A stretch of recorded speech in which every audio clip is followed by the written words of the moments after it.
Hello everyone and welcome back to Let's Play Kirby and the Amazing Mirror.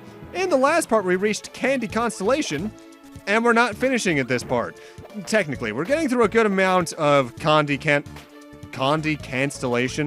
Not sure why my brain wanted to say it that way, but you know, we'll take it. In fact, I think if I'm recalling correctly, we start the next video in the exact same room that we start this one, but we'll get there when we cross that threshold.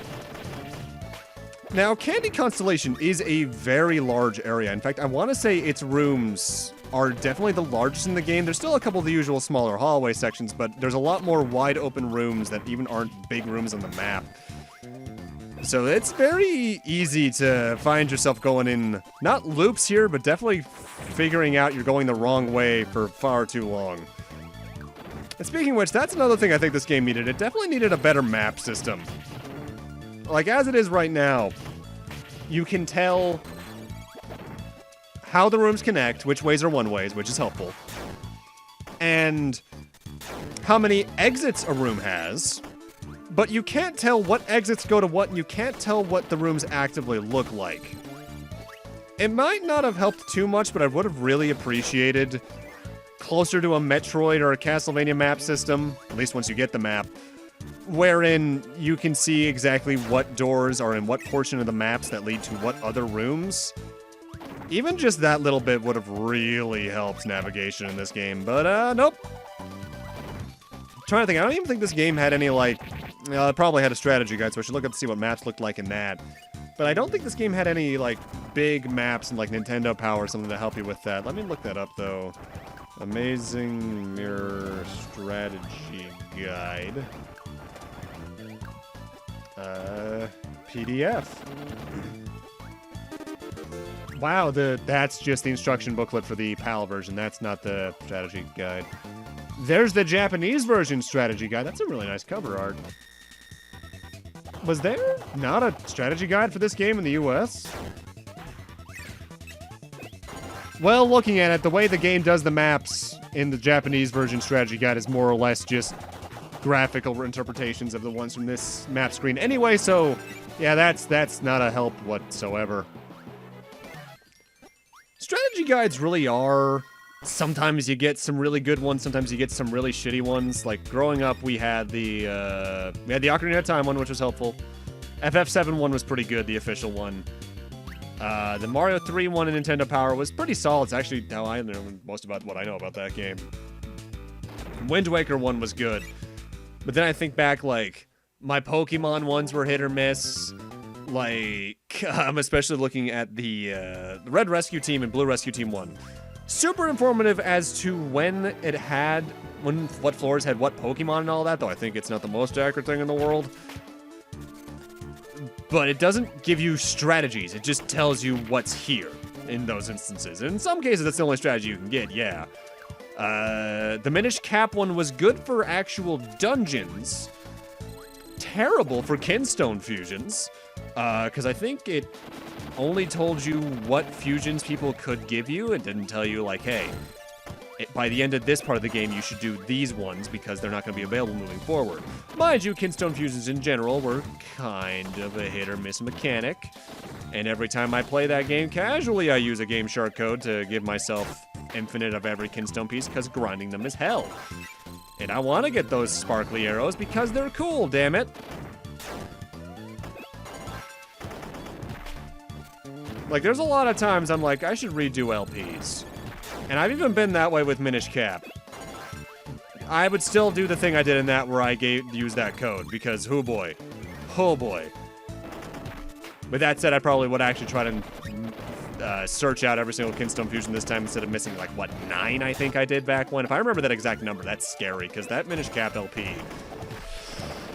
Ooh, that would have been 2014, I think? 2014-ish? 2013 at the earliest? That was a while ago. That was my first Zelda LP, and I've done many more since. And I need to do more because I want to do Majora, but I just haven't found the time because I played the game through relatively recently, and I'm like, maybe eventually. Wind Waker, I'll do at some point.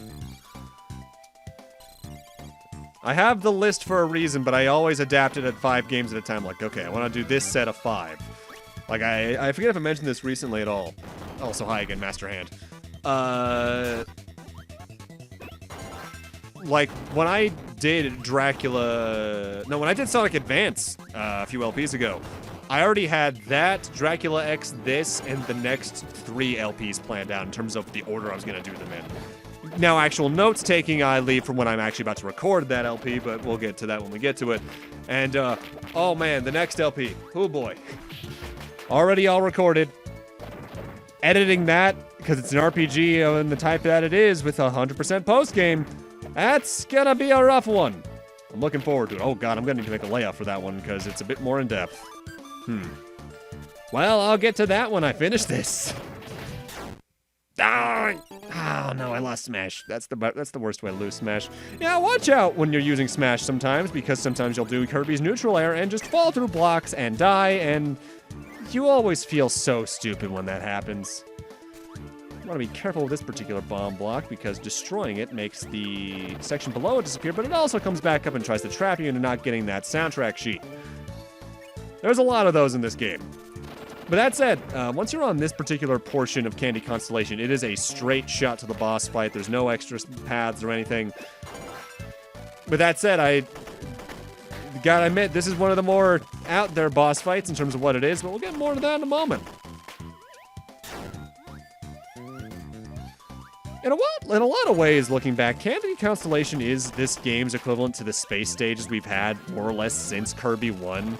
With all the floating water and all that, and it's nice to see them actually still keep that little tradition going, albeit they tend to change it up a little bit every game.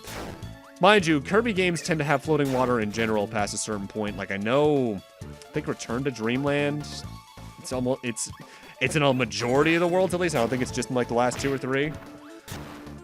Mind you, I haven't watched anything about that game or played anything about that in a while. Outside of maybe a Kirby Relay I watched that Kenny was in not too long ago, I think that game showed up in there. I think the last time I watched anything about that, going for a real year here, was maybe 2017-ish.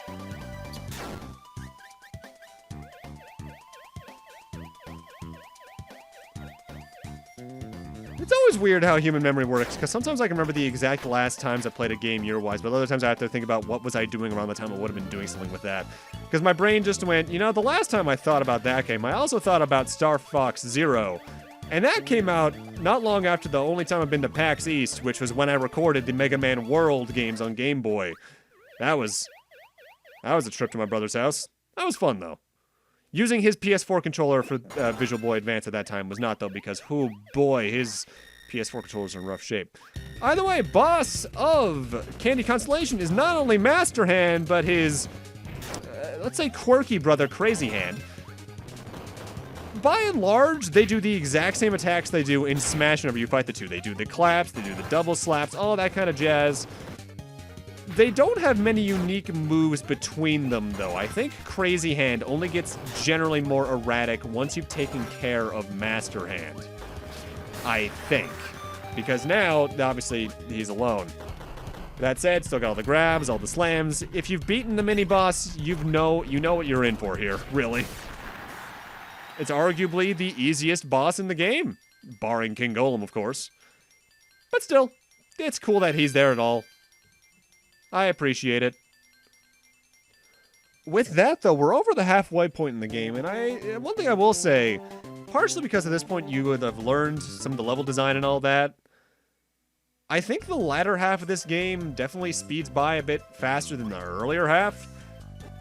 Partially because you've unlocked so many shortcuts, partially because you just know wherever things are, and you can more easily deduce, where you've been versus where you haven't. The latter half goes by a bit faster. Because if memory serves, I think we're about to enter the final area by the time we reach the end of Part 7, because this LP is 8 parts long. I forget, though, how I structure the end game a little bit, because I know I take a moment to go take a look at everything we've gathered so far. Oh, I still don't have the map for Cabbage, that's right. Oh shit, oh shit! Again, sometimes deaths in Kirby are very embarrassing because of the silliest ways they happen.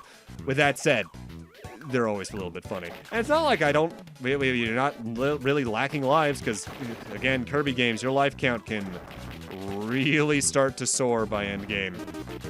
Especially once they started actually saving your lives. Although, actually, no, did they ever do that? I forget if Return to Dreamland On did that at all.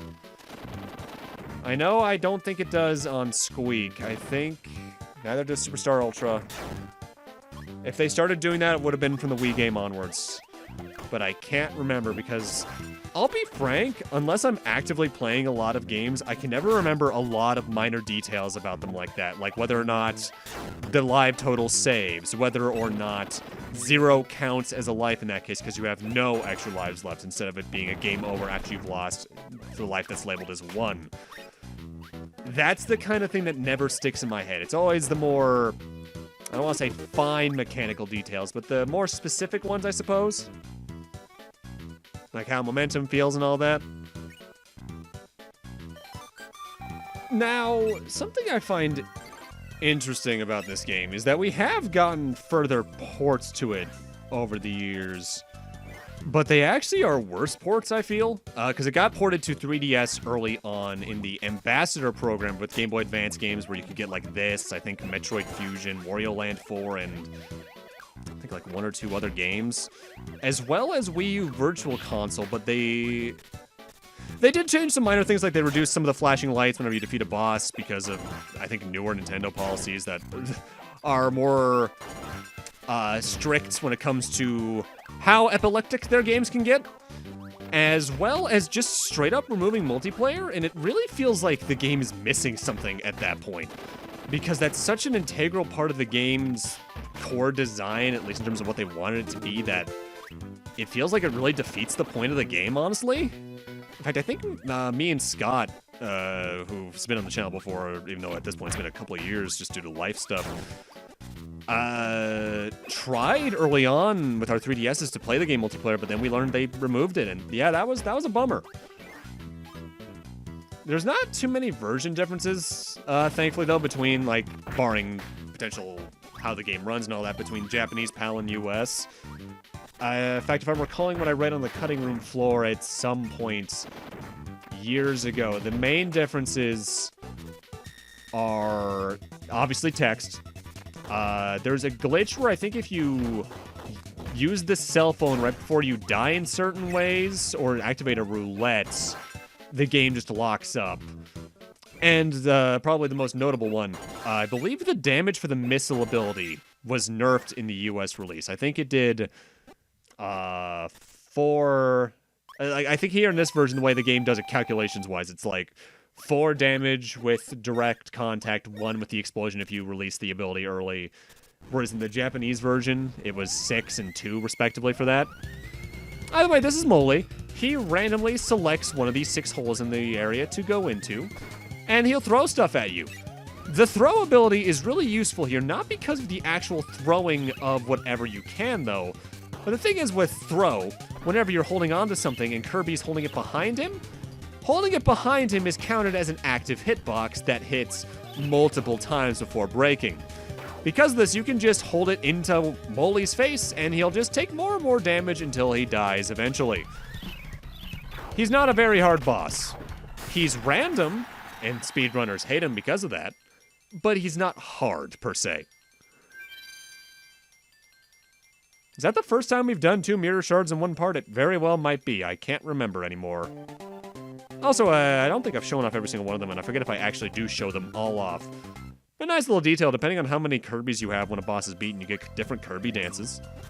My favorite is the one when you have all 4, because it's obviously the most intricate at that point, but you know how it be.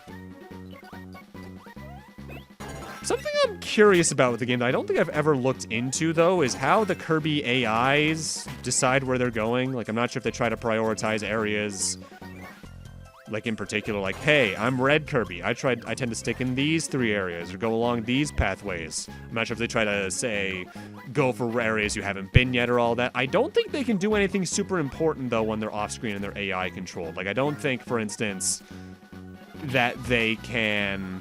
Oh, Green Kirby has the Smash ability, I think. Sorry. I don't think that they can, say, hit switches to give you access to different parts of the hub. Only actual players can do that in multiplayer. And it always feels a little bit odd. Alright, let's see. Based off my memory, what area am I heading for now? There's only really 2 we haven't done anything in. And I think we've at least been to one of them at least once. And they're both kind of mountainy themed, so I can't remember which one it is. It's either Radish Ruins or Mustard Mountain, but I forget, honestly, which. People who watched the speedrun that I based this playthrough off of from Swordsman Kirby, if you missed that back in, like, part 1, probably can already tell. I'm thinking it's Mustard Mountain, which is honestly probably my favorite area in the game aesthetically, just because I like that type of area. Another music sheet, that's always nice. I think we're actually coming up on another instance, like right now or early on next parts, where I do something a way the game doesn't want me to in order to get a specific item. But we'll see that when we see it, because I actually can't remember, because I'm at the point now where areas are blending in.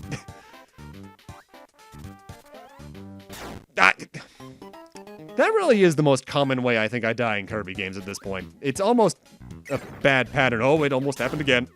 Oh boy. Always fear the bottomless pits, for they will kill you in the stupidest of ways, in the stupidest of games. Sometimes it's knockback, sometimes it's just you being a plain dumbass. Either way, you feel the fool. Alright, so we're in Mustard Mountain now. Okay, so that's where we're going next. Mustard Mountain, we'll get more into it next part, but it's by and large the fire area for the game. With that said, the fire is very sparse, and only in like 2 to 6 rooms total?